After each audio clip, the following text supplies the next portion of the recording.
अगर आपका पेपर 2 में टारगेट है 80 प्लस MCQs का, तो डेली वीडियो PDF नोट्स और ऑनलाइन टेस्ट सीरीज़ के लिए ज्वाइन करिए हमारा व्हाट्सएप ग्रुप। तो नीचे दिए गए नंबर पे अभी हमें कॉन्टैक्ट और व्हाट्सएप करिए। कारी इंटरनेट ने काम किया है, यानी कि जैसे इंटरनेट आया सभी जगह एकदम से फैल गया। अब सबकी ज़िंदगी का अहम हिस्सा बन चुका है इंटरनेट। तो जब लोहे की शुरुआत, आपको मैं एग्जांपल बता रहा हूँ ऐसे, ठीक है, जब लोहे की शुरुआत हुई थी उत्तर वैदिक काल में, तो उसने भी एक ऐसा ही काम किया था। जैसे आजकल इंटरनेट एकदम से फेमस हुआ है, वैसे ही लोहा उस टाइम पे बहुत ज़्यादा एकदम से फेमस हो गया था। ठीक है, आज भी देखिए कि लोहा का जो इस्तेमाल है वो हर जगह होता है। आप किसी भी फैक्ट्री में देख रहे हैं, मशीनरी सारी लोहे की बनी होती है। ठीक है, ये सस्ता होता है और मजबूत होता है काफ़ी। पहले क्या करते थे कि पहले की पत्थर के हथियार बनाते थे, अब देखिए लोहे के हथियार बनाने लगे, जिससे उनको काफ़ी आसानी हो गई। अब देखिए भौगोलिक दृष्टिकोण, यानी कि जोग्राफिकल सब्जेक्ट की बात करें, भौगोलिक दृष्टिकोण, लेटर वैदिक काल यानी कि उत्तर वैदिक काल का भौगोलिक दृष्टिकोण कैसा था। देखिए जो उत्तर वैदिक काल था ना, ये उससे बिल्कुल उलट है, ऑपोजिट है बिल्कुल। ठीक है, देखें वे बताते हैं कि आर्यों का विस्तार पंजाब से पूरे पश्चिमी यूपी गंगा यमुना द्वाब के अंतर्गत आने वाले क्षेत्र थे।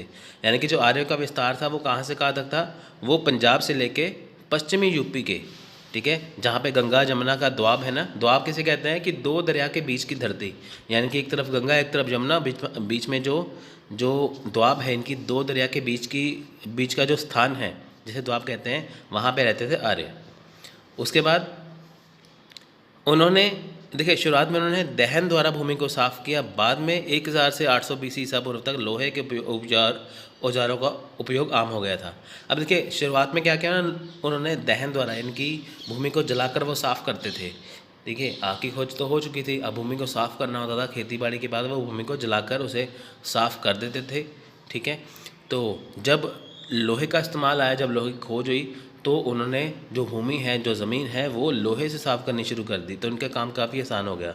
तो 1000 से 800 ईसा पूर्व की बात करें, इनकी यहाँ पे 200 साल तक देखिए लोहा जो था, उसके जो औजार उससे बनाए गए थे, लोहा जो आम हो चुका था। ठीक है, बाद के वैदिक काल में देखिए विदेह, कौशाम्बी, काशी, अयोध्या, हस्तिनापुर, इंद्रप्रस्थ आदि जैसे कई महान शहर उगाए थे। यानी कि देखिए ये बाद का जो वैदिक काल, यानी कि जो उत्तर वैदिक काल है, वहाँ पे देखिए क्या है कि जो विदेह है, कौशाम्बी है, ये जो सारी चीज़ें लिखी हुई हैं यहाँ पे, जो ये कई महान शहर सामने आए। पहले देखिए क्या था, यहाँ पे पहले बस्तियाँ थी। ठीक है, पहले यहाँ पे क्या थी, बस्तियाँ थी ना, यहाँ पे पहले यहाँ पे बस्तियाँ थी। तो उसके बाद क्या हुआ, बस्तियों के बाद यहाँ पे ये शहर बनने लग गए। इनकी पहले छोटे छोटे बस्तियाँ थी, फिर वो आपस में लड़ते झगड़ते थे। ठीक है, उसके बाद क्या हुआ कि उन्होंने छोटे छोटे कबीले जो थे अपने में मिला लेते थे वो, जिससे वो उसको बड़ा कर लेते थे।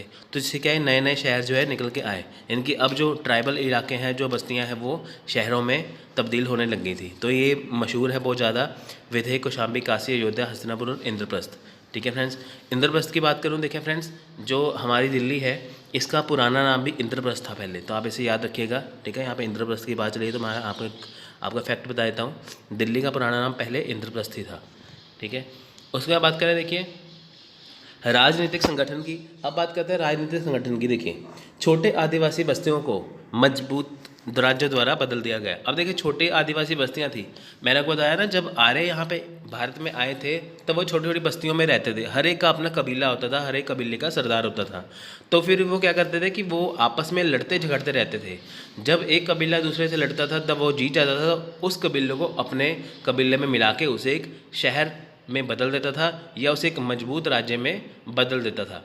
आप मान के चलिए कि जैसे एक कबीले ने 10 कबीलों की जीत लिया, अब उसका जो इलाका है, जो 10 कबीले का, वो बड़ा हो जाएगा। बड़ा होने से क्या है, वो तकरीबन राज्यों में तब्दील कर दिया गया था।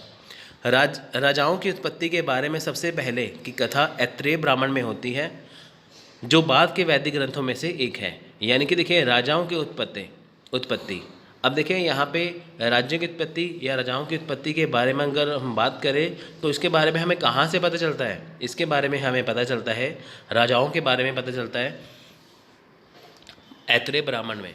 ऐत्रेय ब्राह्मण क्या चीज़ है, ये वैदिक ग्रंथ है, यानी कि वैदिक जो ग्रंथ है ऐत्रेय ब्राह्मण, उसमें राजाओं के बारे में बताया गया है कि राजा जो है वो कैसे आए थे।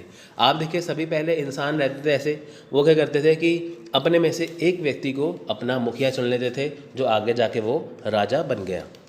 ऋग्वैदिक काल के दौरान आर्यों ने केवल छोटे छोटे राज बनाए थे क्योंकि वे हमेशा गैर आर्यों से लड़ने में व्यस्त थे।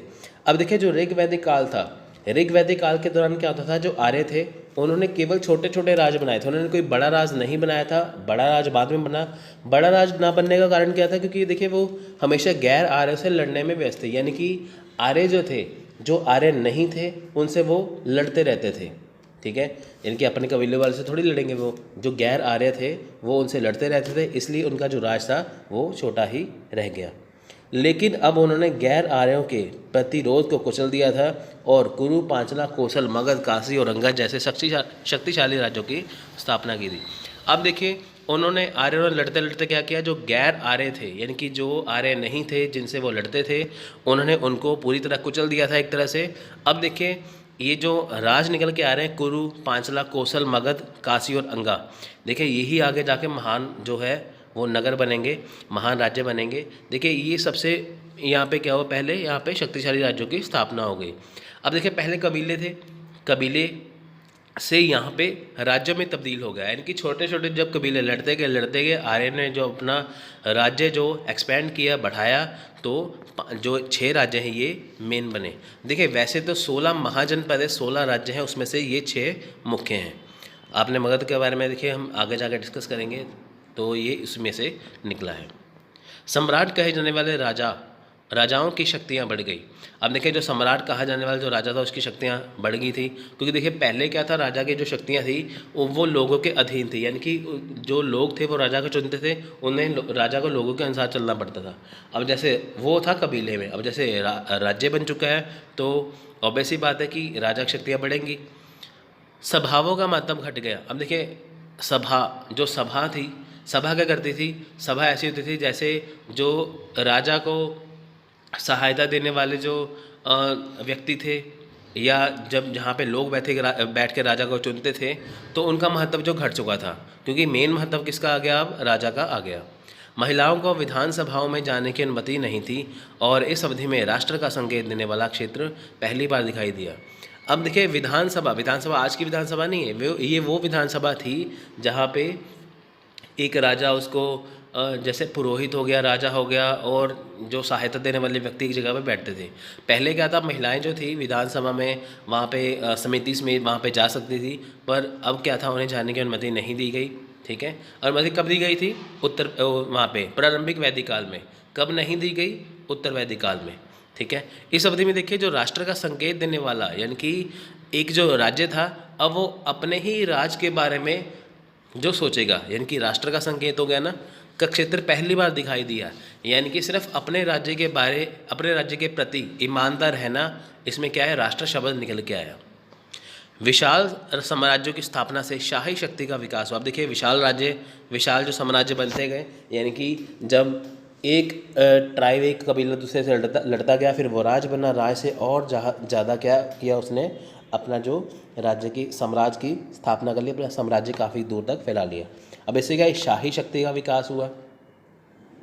सभा और समिति राजाओं की शक्ति की जांच करने के लिए पर्याप्त शक्तिशाली नहीं थे। अब देखिए सभा और समिति जो थी वो इतनी पावरफुल नहीं थी, इतनी शक्तिशाली नहीं रह गई थी कि वो राजा की जो शक्ति है उसकी जांच कर सके। पहले क्या होता था, राजा को जो है वो जैसे लोग राजा को चुनते थे, सभा समिति राजा को चुनती थी, तो राजा को उसके अधीन रहना पड़ता था। तो अब क्या है, यहाँ पे सभा और समिति की यहाँ पे क्या शक्ति कम हो गई। जैसे मैंने आपको बताया ना अभी कि प्रारंभिक वैदिक काल में क्या था कि वहाँ पे जो काम था वो उत्तर वैदिक काल में उससे उलट हो चुका है। सम्राट का कार्यालय अब कमोबेश वंशानुगत हो गया है। अब देखिए पहले क्या था, जो राजा का जो पद था, जो राजा की पोस्ट थी, वो वंशानुगत नहीं थी। वंशानुगत का मतलब है कि जैसा है राजा के बनने का उसका बेटा आएगा। पहले ऐसा नहीं था, पहले लोगों द्वारा राजा को चुना जाता था। पर अब यहाँ पे क्या है, अब राजा सम्राट में तब्दील हो चुका है। सम्राट का जब कार्यालय है, यानी कि अगर सम्राट की डेथ हो जाती है, उसकी मृत्यु हो जाती है, तो उसके बाद उसका बेटा ही यहाँ पे राजा बनेगा, यानी कि उसका वंश यहाँ पे चलेगा। ठीक है, राज्य की सुरक्षा के लिए एक नियमित सेना रखी गई। पहले क्या था, नियमित सेना नहीं थी, अब क्या नियमित सेना है। नियमित सेना का मतलब क्या है, देखिए स्टैंडिंग आर्मी से इंग्लिश में कहते हैं। देखिए पहले नियमित सेना नहीं थी, उसका कारण क्या था कि पहले देखिए कि लोग जो थे अपने कामों में व्यस्त रहते थे। जब उन्हें युद्ध के लिए बुलाया जाता था तो लोग जो थे वो सैनिक के रूप में युद्ध करने के लिए आ जाते थे। यानी कि राजा के पास अपनी कोई नियमित सेना नहीं थी, वो लोग अपने अपने कामों में व्यस्त रहते थे, जब ज़रूरत पड़ने पर वो सेना के रूप में आते थे। पर अब यहाँ पे क्या हो गया, अब यहाँ पे राजा ने जब उस अपना राज्य का विस्तार किया, यहाँ पे उसने अपनी सेना को जो नियमित रूप से बनाना शुरू कर दिया, यानी कि वो सेना जो सिर्फ सेना है का ही काम करेगी।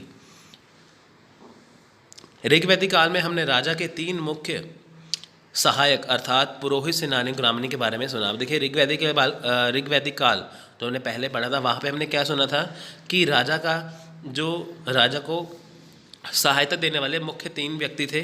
कौन थे? पुरोहित, सेनानी और ग्रामणी। महिलाओं को अब विधानसभाओं में जाने की अनुमति नहीं थी और इस अवधि में राष्ट्र, देखिए ये लाइन वही वाली है, देखिए पुजारी यानी कि पुरोहित, कमांडर इन चीफ यानी कि सेनापति, सारथी इनके सुत, कोषाध्यक्ष यानी कि संग्रहित, कर संग्रह करता यानी कि भागदुआ, मुख्य रानी यानी कि महसी और महान साथी अक्षवापा।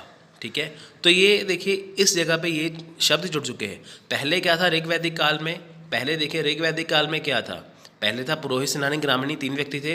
अब देखिए यहाँ पे उत्तर वैदिक काल में क्या है, ये चीज़ तो है ही है, पर साथ में क्या है, ये सारी चीज़ें और जुड़ चुकी हैं। अक्षवपा था, जो महासाथी था, कोषाध्यक्ष था, कर संग्रह करता था, मुख्य रानी, ये सारथी, ये सारी चीज़ें इसमें जुड़ चुकी हैं। आपको क्वेश्चन आएगा पेपर में, बताइए कि ये जो कोषाध्यक्ष वाला ये क्रय संग्रह जो कर संग्रहता है, इसे क्या कहा जाता है? इसे भागदुआ, या ये कब आया था? ये उत्तर वैदिक काल में आया था। गुरुत्वाकर्षण का केंद्र था राजा था, ना कि पुजारी। अब देखिए पुजारी का काम क्या था, प्रीस्ट का काम क्या था यहाँ पे, यानी कि पुरोहित का काम क्या था यहाँ पे, सिर्फ राजा को सहायता देना। अब देखिए गुरुत्वाकर्षण इनकी मेन काम किसका था? राजा का मेन काम था। अब देखिए राजा नहीं होगा तो पुरोहित कैसे आएगा, है ना? राजा होगा तभी तो पुरोहित आएगा ना, इसलिए मेन काम जो था वो राजा का ही था। यदि शासक और पुजारी के बीच में कोई अंतर था तो वह पुजारी था जो उपजता था। अब देखिए यहाँ पर सिंपल सी बात आ गई ना, इनमें अंतर क्या है? पुजारी उपजता था। उपजता कैसे था कि अगर राजा आएगा तभी उसको सहायता देने वाला पुरोहित या पुजारी आएगा। वैदिक भजनों में विभिन्न वर्ग के राजाओं को उल्लेख किया गया है। अब देखिए वैदिक जो भजन है, वैदिक भजन कौन से हैं? जो वेदों में दर्ज है। इनकी वेदों में जो भजन दर्ज हैं वो विभिन्न प्रकार के राजा जो है उनके उल्लेख के लिए किया गया है। उदाहरण के लिए देखें, राजा एक राजा से नीच था जो बदले में एक सम्राट से नीच था। अब देखिए यहाँ पे क्या है, यहाँ पे इस लाइन का आपको मतलब बताता हूँ सिंपल क्या है, यानी कि जब एक जो कॉमन व्यक्ति, जब एक आम व्यक्ति, गरीब सा व्यक्ति राजा बनता है तब, और जब एक राजा गरीब व्यक्ति बनता है तब उसके लिए क्या है, तो उसके लिए विभिन्न प्रकार के जो भजन हैं वो दर्ज हैं किसमें? वैदिक ग्रंथों में। स्थानीय विधानसभाओं में वक्ताओं द्वारा राजनीतिक मामलों, धार्मिक और सामाजिक मामलों पर चर्चा की गई। देखिए जो स्थानीय राज्य विधानसभा थी, ठीक है, वहाँ पे क्या था? वक्ता द्वारा राजनीतिक मामले, यानी कि उस समय क्या था? राजनीतिक मामले, धार्मिक मामले और सामाजिक मामलों पर चर्चा की जाती थी कि कैसा कैसा ही होना चाहिए एक राज्य में। इन वक्ताओं ने बहस यानी कि प्रसार में अपनी वाक पटुता को प्रोत्साहित करने और अपने प्रतिद्वंदी वादकारियों को पार करने के लिए मंत्र और जादू की जड़ी बूटियों की मदद मांगी। अब देखिए यहाँ पे क्या है कि ये जो वक्ता थे जो सामाजिक, धार्मिक और राजनीतिक मामलों पर चर्चा करते थे, इनके जो प्रतिद्वंदी होते थे ये उनको पार करने के लिए, उनको पीछे करने के लिए ये जादू वाली तंत्र मंत्र या जादू वाली जड़ी बूटियों का इस्तेमाल करते थे, जिसके द्वारा ये कंट्रोल करते थे। अब देखिए सामाजिक जीवन की बात करें, लोगों का सामाजिक जीवन कैसा था, ठीक है। देखिए समाज के 4 गुना विभाजन कब्जे के आधार पर शुरू से स्पष्ट हो गए थे, जो बाद में वंशानुगत हो गए। यानी कि पहले क्या था, पहले समाज कहीं बटा नहीं हुआ था, अब क्या है, समाज बट चुका है 4 भागों में। पहले क्या था, पहले जो सामाजिक जीवन था पहले ऐसा नहीं था। अब देखिए जैसे जैसे राज्य बनते गए वैसे वैसे क्या था, यहाँ पे समाज 4 भागों में बट गया। क्या था? ब्राह्मण, क्षत्रिय, वैश्य, शूद्र। ब्राह्मण मतलब पुजारी, क्षत्रिय मैंने योद्धा, वैश्य मतलब व्यापारी, और उपयुक्त ऊपर के तीनों वर्गों के जो सेवक है, सेवा करने वाले, वो होते हैं शूद्र। अब देखिए ऐसा माना जाता है कि जो ब्रह्मा है, जिन्होंने संसार को बनाया, जिन्होंने संसार की सृष्टि की रचना की है, देखिए ब्रह्मा ने बनाया था विश्वकर्मा को। विश्वकर्मा ने पूरी जो सृष्टि है, जो दुनिया है, वो बनाई है। यानी कि जो दुनिया को बनाने वाले कौन है? ब्रह्मा। अब ये मानते हैं कि ब्रह्मा का जो मुख है, ब्रह्मा के मुख से कौन निकले? ब्राह्मण। उनका काम क्या है? ब्राह्मण का पूजा वगैरह करना, दान लेना।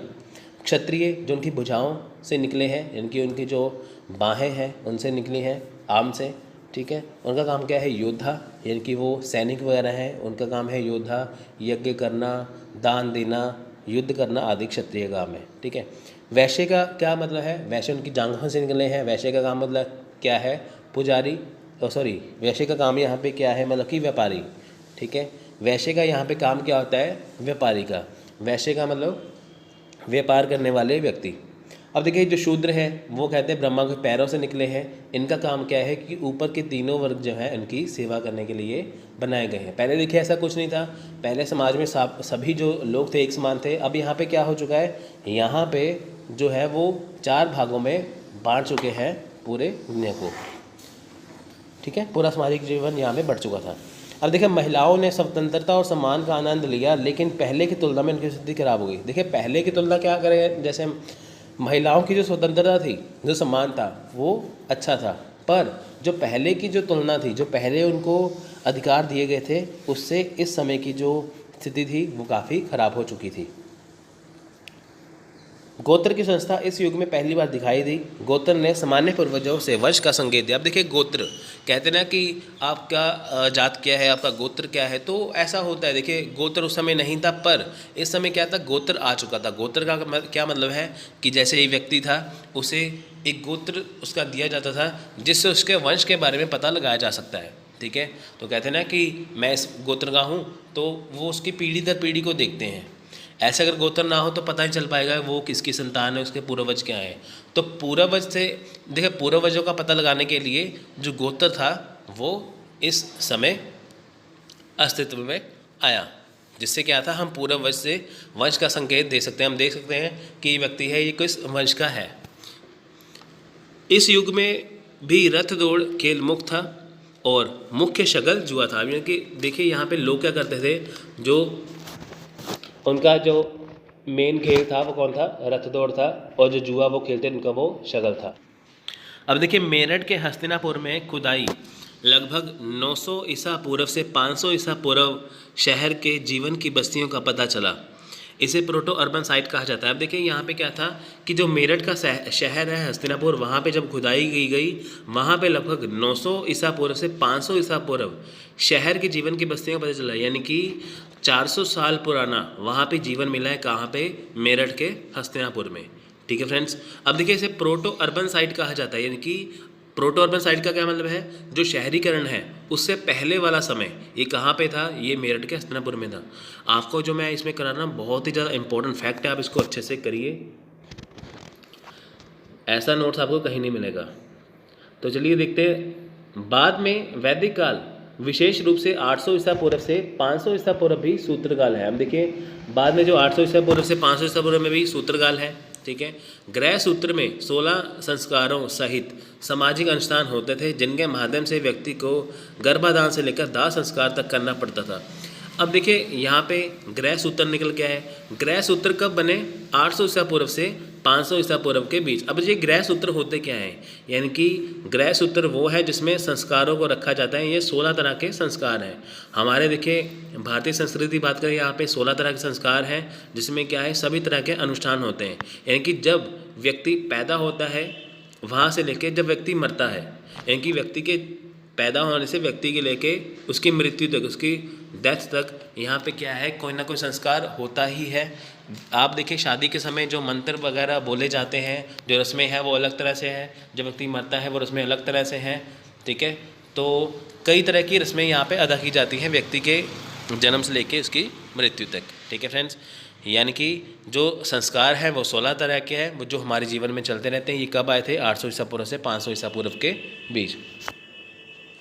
अब देखिए महिला जो है वो अब धीरे धीरे धार्मिक और सामाजिक क्षेत्र से अपना महत्व खो रही थी। यानी कि जो महिलाएं हैं वो धार्मिक सामाजिक जीवन में क्या था? अपना महत्व खो रही थी। पहले क्या था? देखिए औरतों को पूजा जाता था, अब देखिए धार्मिक में क्या है? अब उसे पूजा नहीं जाता, ठीक है। उनकी जो महत्वता थी वो बहुत कम हो गई। राजा और कुलीनता अब एक से अधिक पत्नियों से शादी करने लगे थे और बेटे के जन्म को अब दुख का स्रोत माने जाना लगा था। यानी कि देखिए जो राजा थे और जो कुलीन थे, यानी कि जो उनके दरबारी थे, वो एक से अधिक लड़कियों से शादी करने लगे। इनकी जो उनकी पत्नियां थी वो एक से ज़्यादा थी। अब देखिए, जो बेटी का जब जन्म होता था उसे दुख का कारण माने जाना लग गया। मैंने आपको बताया ना, यहाँ पे देखिए अब औरतों की स्थिति थी जो यहाँ पे कमज़ोर हो गई। पहले क्या था, उसे पूजा जाता था। अब क्या है, अब जब बेटी पैदा होती थी तो उसे दुख का कारण माना जाता था।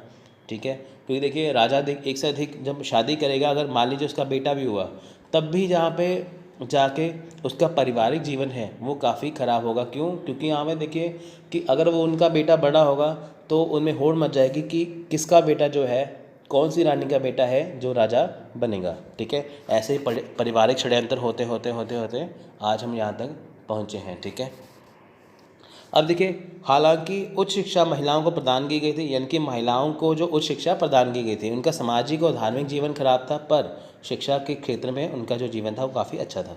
अब देखिए, एक विधवा की फिर से शादी प्रचलित थी और सती, बाल विवाह, पर्दा और बच्चे शिशु हत्या के तरीकों को के बारे में नहीं सुना गया इनकी। अब देखें यहाँ पे क्या था कि विधवा, इनकी जो विडो मैरिज है, जो विधवा विवाह है वो प्रचलित था, पर सती प्रथा, बाल विवाह, पर्दा सिस्टम, छोटे बच्चे की गर्भ में जो हत्या करते थे, वो यहाँ पे सिस्टम अभी तक नहीं था। अब 4 मुख्य वर्णों के स्थान पर कई जातियों का जन्म हुआ, जिससे जाति व्यवस्था की जटिलता पैदा हुई। अब देखिए, यहाँ पे कोई कास्ट सिस्टम नहीं था, कोई जाति प्रथा नहीं थी। संसार को क्या था, 4 भागों में बांटा गया था, ब्राह्मण, क्षत्रिय, वैश्य, शूद्र। अब देखिए, जब ब्राह्मण, क्षत्रिय, वैश्य, शूद्र बांटा गया, उससे ही आगे जाके ये मॉडिफाई हुआ, उससे ही आगे जाके कई जातियों का जन्म हुआ। अब देखिए, ब्राह्मण, क्षत्रिय, वैश्य, शूद्र ना होते तो अभी कोई जातियों का जन्म ना होता। अब देखिए, ये जो आए हैं ब्राह्मण, क्षत्रिय, वैश्य, शूद्र, 4 तरह के जो आए हैं, वर्ण आए हैं, इनसे आगे जाके कई जातियां पैदा हुई। ठीक है, एक साधारण व्यक्ति का जीवन अब 4 चरणों में विभाजित हो गया, जिसे लोकप्रिय मुख्य रूप से 4 आश्रम के बारे में जाना जाता है। अब देखिए, जो साधारण व्यक्ति था, अब उसका 4 भागों में जीवन बट गया। पहले समाज 4 भागों में बटा था ना, ब्राह्मण, क्षत्रिय, वैश्य, शूद्र। अब इंसान का 4 भागों में जीवन बट गया है। इंसान की ज़िंदगी तब थी वो 100 साल की मानी जाती थी। प्रत्येक 25 वर्ष में उसके जीवन को बांटा गया। वो कौन से थे आश्रम वो थे ब्रह्मचर्य आश्रम, गृहस्थ आश्रम, वानप्रस्थ आश्रम और संन्यास आश्रम। यानी कि 1 से लेकर 25 साल वो था ब्रह्मचर्य आश्रम, तो जिसमें क्या करता है, जब बच्चे के पैदा होने से लेकर वो अपनी शिक्षा दीक्षा लेता था, पढ़ाई वगैरह करता था। ठीक है, इसमें जनेऊ संस्कार, उसका नामकरण वगैरह सब कुछ इसमें आता था। अब जब उसने ब्रह्मचर्य आश्रम खत्म कर लिया 1 से लेकर 25 वर्ष में, अब उसका जो जीवन था वो अब 26 से 50 वर्ष के बीच में उसका जीवन का दूसरा फेज़, दूसरा चरण शुरू होगा उसके जीवन का, जैसे कहते हैं गृहस्थ आश्रम। गृहस्थ में क्या है, वो अपना पारिवारिक जीवन बनाएगा और शादी करेगा, उसका परिवार बनेगा। ठीक है, वो उसका जो गृहस्थ आश्रम है वो आएगा। ठीक है, उसके बाद जब वो 50 साल का होगा, उसके बाद जब 51 वर्ष की उम्र में आएगा तो उसका तीसरा जो चरण है ज़िंदगी का शुरू हो जाएगा, जिसे कहते हैं वानप्रस्थ आश्रम। ठीक है, वानप्रस्थ क्या है, 51 से लेकर 75 वर्ष के बीच में है। अब देखिए, वानप्रस्थ में क्या है, वो धीरे धीरे अपनी पारिवारिक मोह माया से दूर होकर भगवान की तरफ, ईश्वर की जो भक्ति उसकी तरफ लगेगा। जब उसके 51 से लेकर 75 वर्ष के बीच में उसका जब इसका एंड हो जाएगा, तब 76 से लेकर जो 100 वर्ष हैं उसका एंड का जो चरण है, अंतिम चरण है, वो आएगा संन्यास आश्रम का। जब वो पूरा संसारिक मोह माया त्याग के, पारिवारिक मोह माया त्याग के जंगलों में चला जाएगा ईश्वर की भक्ति के लिए। ठीक है, अब देखिए, इसका मेन कारण क्या था जीवन में बांटना, इसको 4 भागों में बांटना, कि इंसान का जब जन्म हुआ है वो उसका अंतिम चरण क्या है, उसका अंतिम काम क्या है, मोक्ष को प्राप्त करना, यानी कि मुक्ति को प्राप्त करना। अब देखिए, मुक्ति प्राप्त करने के लिए उन्होंने बिल्कुल संन्यास को रखा हुआ है एंड में, कि वो जीवन के सारे वो है, वो जो 3 फेज़ हैं वो अपने लिए जिए, जो चौथा फेज़ है वो ईश्वर की भक्ति के लिए वो जिए। ठीक है, तो उसका अंतिम काम क्या था, मुक्ति प्राप्त करना, इसलिए संन्यास आश्रम के लिए वो जंगलों में जाता था। तो इस तरह मानते थे इंसान की जो जीवन है वो 100 वर्ष का होता था। पर अब देखिए, इंसान का जो जीवन है आजकल जो लाइफ है पोल्यूशन वाली, तो इसमें देखिए आप ज़िंदगी जो है बहुत कम है, तो कम ही लोग जो संन्यास आश्रम में जाते हैं, ज़्यादातर तो वो में इसे अरेंज मैरिज कहते हैं। ठीक है, अब देखिए, लड़का और लड़की दोनों के परिवार सहमत हो शादी के लिए तो उसे क्या कहते हैं, उसे ब्रह्मा विवाह कहते हैं, ब्रह्म विवाह। जिसे वर्तमान समय में आज हम बात करते हो अरेंज मैरिज कह सकते हैं। ठीक है, देखिए मैंने ऐसे नोट्स बनाए आपको कहीं किसी बुक में नहीं मिलेंगे इतने आसान भाषा में, तो आपकी ड्यूटी बनती है अगर आप फ्री लेक्चर देख रहे हैं तो आप इसे लिखते जाइए साथ में। ठीक है, अगर आपने PDF वगैरह के लिए अगर आपको चाहिए तो आप हमारा व्हाट्सएप ग्रुप ज्वाइन कर सकते हैं, तो डिस्क्रिप्शन बॉक्स में नंबर दिया गया है, आप हमें डेली वीडियो PDF के लिए वहाँ पे कांटेक्ट कर सकते हैं। तो चलिए देखिए नेक्स्ट है दैव विवाह, किसी सेवा कार्य के मूल्य के रूप में अपनी कन्या को दान में दे देना दैव विवाह कहलाता है। अब देखिए क्या होता था कि जब धार्मिक अनुष्ठान होता था या कोई सेवा कार्य होता था तब क्या करते थे कि कन्या को दान कर दिया जाता था, उसे कहते थे दैव विवाह। आजकल होता है ना कन्यादान, देखिए कन्यादान दुनिया में सबसे महादान माना गया है। ठीक है, तो किसी सेवा कार्य के लिए जैसे धार्मिक अनुष्ठान है कुछ भी है तो वहाँ पे कन्या को दान किया जाता था। ठीक है, जिसे दैव विवाह कहा जाता था। नेक्स्ट है आर्ष विवाह, लड़की वालों की गोदान यानी कि गाय का दान करके विवाह करना आर्ष विवाह कहलाता था। यह पहले ब्राह्मण परिवार में होता था, यानी कि लड़की वाले जो थे उनकी गाय का दान करके विवाह कराना, यानी कि पहले गाय का दान किया जाता था। ठीक है, गौ दान किया जाता था, फिर उसके बाद क्या था, उसके बाद विवाह करते थे। ठीक है फ्रेंड्स, तो ये पहले ब्राह्मण परिवार में होता था। नेक्स्ट है प्रजापति विवाह, लड़की से पूछे बिना उसका विवाह किसी संपन्न परिवार के वर से कर देना प्रजापति विवाह कहलाता है। अब देखिए लड़की से बिना पूछे, आजकल वैसे ऐसा माहौल नहीं है, पूछ के ही करते हैं। ठीक है, तो पहले क्या होता था कि लड़की से पूछे बिना उसकी जब शादी किसी संपन्न परिवार में अच्छे परिवार में करते थे तो उसे प्रजापति विवाह कहलाते थे। गंधर्व विवाह, परिवार वालों की सहमति के बिना किया गया विवाह गंधर्व विवाह कहते हैं, इसे लव मैरिज कह सकते हैं। देखिए आपको एग्जाम में ऐसा ही क्वेश्चन पूछेंगे, वो आपको लाइन डाल देंगे, फिर पूछेंगे बताइए कि इसे कौन सा विवाह कहते हैं, आपको ही करना पड़ेगा ऐसे। ठीक है, यानी कि अगर हम अरेंज मैरिज की बात करें तो ब्रह्म विवाह, तो यहाँ पे लव मैरिज की बात करें तो गंधर्व विवाह, तो 90% आजकल तो गंधर्व विवाह ही होता है। देखिए नेक्स्ट है असुर विवाह, लड़की को खरीद कर यानी कि पैसे ज़मीन गहने देकर विवाह करना असुर विवाह कहलाता है। अब देखिए असुरों का काम क्या था, ज़ोर ज़बरदस्ती करना वगैरह। ठीक है, लड़की को खरीद लेते थे, पैसे देते, ज़मीन वगैरह दे के उससे विवाह करते थे, वो था असुर विवाह। नेक्स्ट था राक्षस विवाह, लड़की की सहमति के बिना उसका अपहरण करके जबरदस्ती विवाह कर लेना राक्षस विवाह कहलाता है। ठीक है, पैशाच विवाह, पिशाच किसे कहते हैं, जो शैतान होता है इसका जो बच्चा होता है उसे कहते हैं पिशाच।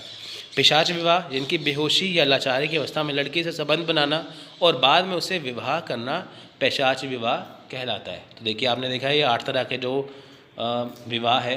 ठीक है, अब देखिए 2 जो अलग तरह के विवाह कौन से हैं, अनुलोम विवाह यानी कि अनुलोमा विवाह, निम्न वर्ण की स्त्री के साथ उच्च वर्ण पुरुष का विवाह, यानी कि जब निम्न वर्ग जो था उसकी जो स्त्री होती थी उससे जो उच्च कुल का उच्च वर्ण का जो व्यक्ति पुरुष जो था विवाह करता था उसे अनुलोम विवाह कहते थे।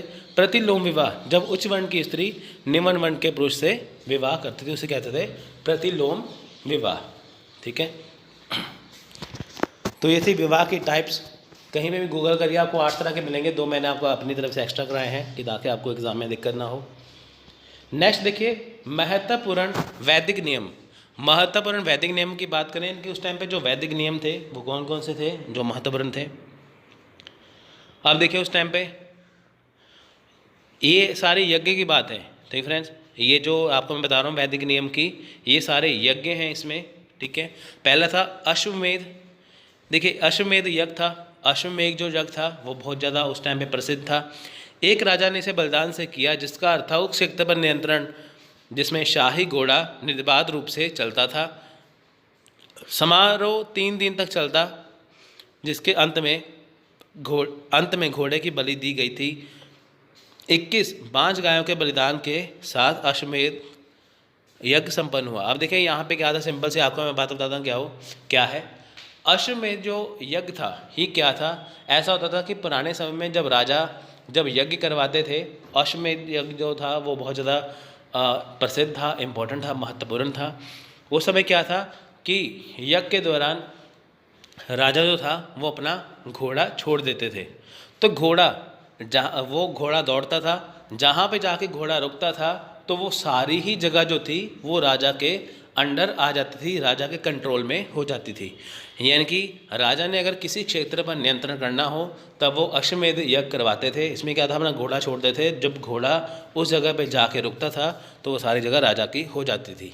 ये समारोह 3 दिनों तक चलता था। इसमें अंत में घोड़े की बलि दी जाती थी। उसके बाद क्या था, 21 बाँझ जो गाय है उसकी जो है वो बलिदान, उसका बलिदान दिया जाता था गायों का। ठीक है, इससे ये जग जो था वो संपन्न हो जाता था। नेक्स्ट है वजपेया। वजपेवा क्या है, देखिए एक रथ दौड़ का प्रदर्शन किया गया था जिसमें राजा को जो दौड़ जीतनी चाहिए थी, ठीक है, जीतनी चाहिए यह तय किया गया होता था। यह अपने लोगों के ऊपर राजा की सर्वोच्चता को फिर से स्थापित करना था। अब देखिए वजपेवा जो था ये क्या था, ये रथ दौड़ था, इसमें राजा भी दौड़ता था। अब होता क्या था, हमेशा ही राजा ही जीतता था। ऐसा तय माना जाता था कि इसमें राजा ही जीतेगा, कोई और नहीं जीत सकता। क्यों? क्योंकि देखिए जब रथ दौड़ होती थी इसमें राजा को जिता दिया जाता था। अब देखिए मान लीजिए राजा हार जाए, उसकी तो बेइज्जती हो जाएगी, उसका अपमान हो जाएगा, इसलिए राजा को जिता दिया जाता था कि ताकि लोगों के सामने वो अपने सर्वोच्चता को फिर से स्थापित कर सके। नेक्स्ट है राजसूआ। राजसूआ भी एक यज्ञ है, एक बलिदान समारोह जिसने राजा को सर्वोच्च शक्ति प्रदान की। अब देखिए राजसूआ क्या था, ये उस समय क्या था, एक ये बलिदान समारोह होता था जिसमें राजा को सर्वोच्च शक्ति प्रदान की जाती थी। ठीक है, यह महत्वपूर्ण वैदिक नियमों से एक है। नेक्स्ट है रथविहिंसी। देखिए राजसूआ समारोह का एक हिस्सा, यानी कि राजसूआ समारोह का एक हिस्सा है जहाँ विभिन्न शाही अधिकारियों ने विभिन्न देवी देवता का आह्वान किया। यानी कि देखिए जो रथहिंसी है वो राजसूआ का ही एक हिस्सा है, जहाँ पे क्या है, जो विभिन्न शाही अधिकारी हैं जो राजा के साथ होते थे उन्होंने विभिन्न देवी देवता का आवाहन करते थे। उपनयन क्या है, अपने 8वें वर्ष में उच्च वर्णों के लड़कों को द्विज का दर्जा देने के लिए एक दीक्षा समारोह। यानी कि उपनयन क्या है, जब अपने 8वें वर्ष में, यानी कि जब लड़का 8 वर्ष का हो जाता था तब उसे द्विज का दर्जा देने के लिए दीक्षा समारोह रखा जाता था। पुष्यम क्या था, देखिए एक समारोह, एक नर बच्चे की खरीद, यानी कि एक ऐसा समारोह होता था जहाँ पे एक जो लड़का था, एक छोटा बच्चा था, जो लड़का होता था बच्चा, उसकी खरीद होती थी। ठीक है, नेक्स्ट है गर्भाधान।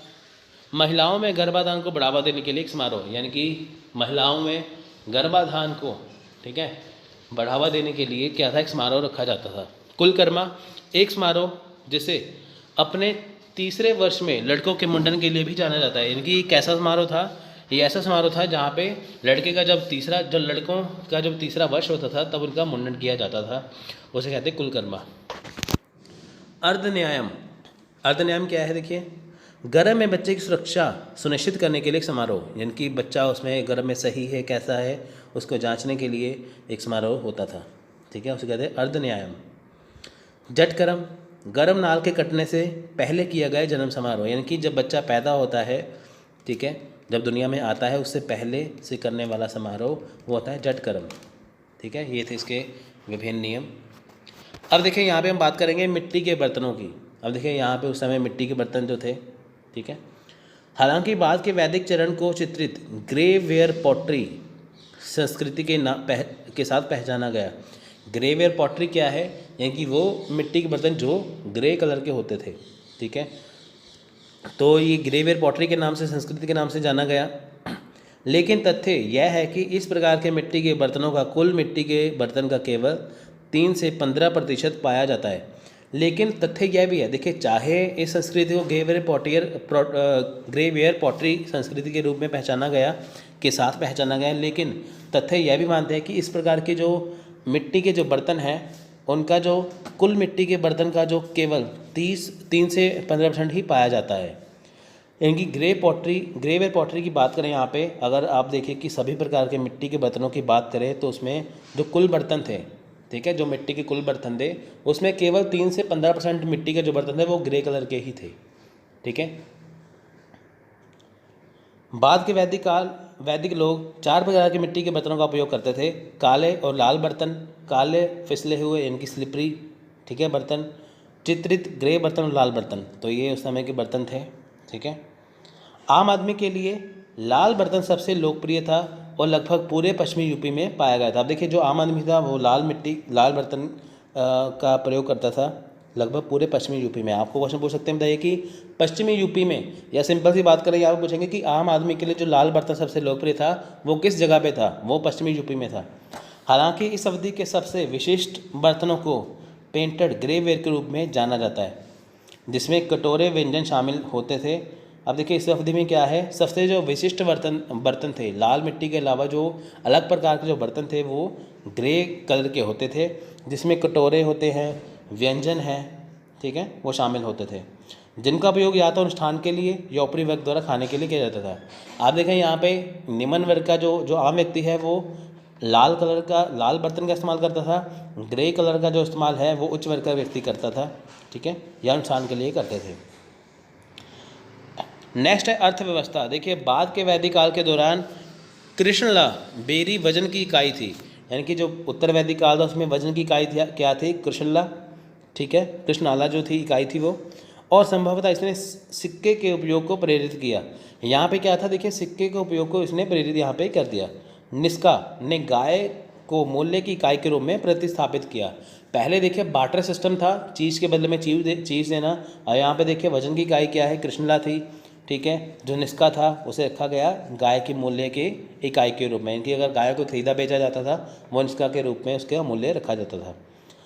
ब्राह्मणों में वर्णित सतमन सोने के कृष्ण का वजन था। अब देखिए, अगर देखिए यहाँ पे अगर जो सतमन था वो यहाँ पे इसका प्रयोग होता था। ये लगता है लाइन में थोड़ा सा एरर है, आपको मैं समझाता हूँ लाइन है क्या। अब देखिए, जो ब्राह्मण है उसमें वर्णित क्या था, ब्राह्मण में वर्णित क्या है कि जो सतमन था वो सोने को तोलने का वजन था। सोना किससे तोलते थे, सतमन से। अब देखिए, ऋग वैदिक में केवल सोने और तांबे या कांसे का उल्लेख है, लेकिन बाद के वैदिक ग्रंथ में टिन, सीसा, चांदी, लोहे का उल्लेख है। ऋग वैदिक काल में सिर्फ सोना है, तांबा है, कांसे है। कांसा किससे बनता है, तांबा और टिन से। लेकिन जो उत्तर वैदिक काल है देखिए, उसमें क्या है, टिन है, सीसा है, चांदी है और लोहा है। ठीक है, जौ, गेहूँ और चावल की खेती के अलावा इस अवधि के दौरान कई नए अनाज, अब देखिए जौ था, गेहूँ था, चावल था, इसकी खेती तो थी पहले से ही। अब इसके बाद क्या है, देखिए तिल था, और इस अवधि के दौरान जो सेम की खेती थी, ठीक है, इनकी मटर की खेती थी, वो की जाने लगी। खेती के तरीक़ों में काफ़ी प्रगति हुई। देखिए धीरे धीरे कैसे कैसे करते करते डेवलपमेंट हो चुकी है। आप देखिए, जब से दुनिया स्टार्ट हुई है तब तक अब कितना बदलाव आ चुका है। ठीक है, धीरे धीरे करते करते आजकल तो ऐसी टेक्निक आ चुकी है, साइंस ने इतनी तरक्की कर ली है कि एक ही पेड़ के ऊपर आपको अलग अलग प्रकार के फल मिल जाएंगे, आपको सब्जियां मिल जाएंगी, ऐसी तरक्की कर ली है। ठीक है, धर्म की बात करें, देखिए उस टाइम पे उत्तर वैदिक काल में धर्म की बात करें, देखिए यज्ञ के पंथ में अनुष्ठान और सूत्र प्रमुख हो गए, यानी कि जो यज्ञ था उसके बारे में बात करें तो अनुष्ठान जो था, वो सूत्र था, ये प्रमुख हो चुके थे। देखिए, 4 चरणों की योजना के अनुसार जीवन एक भौतिक जन्म के साथ शुरू नहीं हुआ था, लेकिन दूसरे जन्म के साथ जो निवेश समारोह या उपनयन के बाद था। अब देखिए यहाँ पे क्या है, 4 चरण योजना के अनुसार, यानी कि अगर जो जीवन था इंसान का, ठीक है, जो जीवन था वो 4 चरण थे उसके। देखिए, समाज के 4 चरण थे, ब्राह्मण, क्षत्रिय, वैश्य, शूद्र, ऐसा इंसान के 4 जीवन थे, जिसे आश्रम में बांटा गया था। ठीक है, ब्रह्मचर्य, वानप्रस्थ, गृहस्थ, और ब्रह्मचर्य, गृहस्थ, वानप्रस्थ और संन्यास। तो देखिए 4 जो चरण थे, वो कहते हैं कि जो जीवन जो था वो भौतिक जन्म के साथ शुरू नहीं हुआ था, यानी कि ऐसा नहीं है कि जो जीवन आते ही वो स्टार्ट हो गया था भौतिक जीवन के साथ, ऐसा नहीं था। लेकिन दूसरे जन्म के साथ जो निवेश समारोह, यानी कि ऐसा होता था, यहाँ पे ये बताया गया है कि ऐसा नहीं था इंसान जब ज़िंदगी में आया तब आते ही उसने अपनी मर्जी से काम करना शुरू कर दिया, ऐसा नहीं था। उसको क्या था, हर एक चीज़ में एक उसका समारोह होता था। चाहे उसका देखिए जो जीवन है, अगर वो जीवन यहाँ पे पैदा होगा तो उसका पहले जन्म का जो अलग से समारोह होगा, उसकी भी शिक्षा दीक्षा होगी, फिर उसकी जो शादी होगी, फिर उसके बाद जो उसका क्या कहते हैं उसको, फिर उसके मृत्यु वाला जो टाइम आएगा उसको। तो ये जो जीवन था उसका, ये सारे ही समारोह में बटा हुआ था। उपनयन की आयु के लिए ब्राह्मणों के लिए 8 वर्ष, ठीक है, यहाँ पे उसे दीक्षा दी जाती थी, ठीक है। अब देखिए उपनयन की जो आयु थी वो ब्राह्मणों के लिए 8 वर्ष थी, क्षत्रियों के लिए 11 वर्ष और वैश्यों के लिए 12 वर्ष थी। तो ये बहुत इंपॉर्टेंट लाइन है, ये उपनयन में आपको ऊपर करा चुका हूँ। शतपथ ब्राह्मण कहता था कि पूर्व पश्चिम उत्तर और दक्षिण, यानी कि नॉर्थ साउथ ईस्ट और वेस्ट, ठीक है, ये जो सभी है सभी को शुल्क रूप में पुजारी को दे दिया जाना चाहिए। वो कहते थे कि जो पूर्व पश्चिम उत्तर दक्षिण है ये शुल्क के रूप में सभी ये पुजारी को दे दिया जाना चाहिए। इंद्र वरुण सूर्य और अग्नि ने अपना महत्व खो दिया। देखिए पहले क्या था, इंद्र वरुण सूर्य और अग्नि इनका बहुत महत्व था, इन्होंने यहाँ पे अपना महत्व इतना खो दिया है। तो प्रजापति सर्वोच्च बन गए। अब देखिए जो प्रजापति है, जो राजा था, वो मुख्य बन गया। रोज लोग जो राजा के अधीन रहते थे तो राजा का वर्चस्व वहाँ पे ज़्यादा बढ़ गया। पहले लोग भगवान की पूजा करते थे, अब वो राजा को मानने लग गए। विष्णु को लोगों के संरक्षक और रक्षक के रूप में कल्पना की जाने लगी। अब देखिए जो विष्णु थे, अब देखिए इंद्र वरुण सूर्य अग्नि का मतलब खत्म हो गया। यहाँ पे लोग जो है अब विष्णु को मानने लग गए, विष्णु भगवान को यहाँ पे उसे संरक्षक और रक्षक का मानने लग गए, ठीक है। अब देखिए ऐसे कहते हैं कि जो ब्रह्मा विष्णु महेश हैं, ठीक है, जो 3 देवता हैं, जो त्रिदेव हैं, हमारी ज़िंदगी के साथ जुड़े हुए हैं। जो ब्रह्मा है वो इंसान को, दुनिया को बनाने वाले हैं। उनकी किस्मत लिखने वाले कौन हैं? उनकी किस्मत लिखने वाले हैं जो विष्णु, और जो उनका जो अंतिम जो उनका काल है, जो उनकी मृत्यु है, वो कौन है? वो है महादेव, ठीक है, यानी कि महेश। तो ऐसे माना जाता है। तो देखिए यहाँ पे विष्णु की बात करते हैं। यहाँ पे विष्णु के बारे में उन्होंने विष्णु को रक्षक के रूप में मानने लगे। कुछ विशेष आदेशों के अनुसार उनके अपने देवता हैं उदा। अब देखिए कुछ विशेष आदेशों की बात करें। पहले देखिए यहाँ पे क्या था, वो विष्णु को मानने लग गए थे, ठीक है, विष्णु भगवान को मानने लग गए थे। अब देखिए कुछ विशेष जो आदेश हैं उनके अपने देवता हैं। इनकी कुछ जगह से पता चलता है कि जो उनके अपने देवता थे वो थे उदा, ठीक है। मवेशियों की भलाई के लिए जिम्मेदार पुष्कर शूद्रों का भगवान बन गया। यानी कि जो मवेशी होते थे ना, वो जो मवेशियों की भलाई के लिए जो जिम्मेदार पुष्कर जो थे वो शूद्रों के भगवान बन गए, ठीक है। यानी कि जहाँ पे लोग विष्णु भगवान की पूजा कर रहे थे, फिर उनके देवता है उदा, फिर जो शूद्रों के भगवान कौन बने? पुष्कर। अवधि के अंत में उपनिषदों की रचना के साथ बलि के दोषों और अनुष्ठानों के खिलाफ एक मजबूत प्रतिक्रिया शुरू हुई, जिसमें किसी भी चीज़ से अधिक सही विश्वास और ज्ञान का महत्व था। अब देखिए जब अवधि यानी कि जब लेटर वैदिक काल यानी कि उत्तर वैदिक काल का जब अंतिम चरण आया, तब क्या था यहाँ पे, तब यहाँ पे जब उपनिषद आए, जब उपनिषदों की रचना हुई, ठीक है, उसमें क्या था, जो बलि के दोष थे। देखिए ऐसा होता था, हर अनुष्ठान करने के लिए बलि दी जाती थी जानवरों की, ठीक है। इसके लिए क्या था, इसके दोषों को जो बताया गया कि बलि क्यों नहीं दी जानी चाहिए। तो बलि के खिलाफ क्या था, उपनिषदों में बताया गया कि बलि को नहीं दिया जाना चाहिए, ठीक है फ्रेंड्स। तो इसमें ये बताया गया कि सही ज्ञान क्या है, सही विश्वास क्या है, उसके बारे में बताया गया। तो बलि को इसमें रोका गया, ठीक है। तो फ्रेंड्स ये था आज का लेक्चर। अगर आपको ये भाग 2 अच्छा लगा हो तो लाइक करिए, शेयर करिए। अगर आप डेली वीडियो और पीडीएफ के लिए व्हाट्सएप ग्रुप ज्वाइन करना चाहते हैं तो डिस्क्रिप्शन बॉक्स में दिए गए नंबर पे आप हमें कांटेक्ट कर सकते हैं। अगर बिल्कुल फ्री में कोचिंग करनी है तो आप वीडियो देखिए, साथ साथ लिखते जाइए, आपकी तैयारी हो जाएगी। सो फ्रेंड्स मिलते हैं अगली वीडियो में, तब तक के लिए धन्यवाद, थैंक यू, जय हिंद, जय भारत।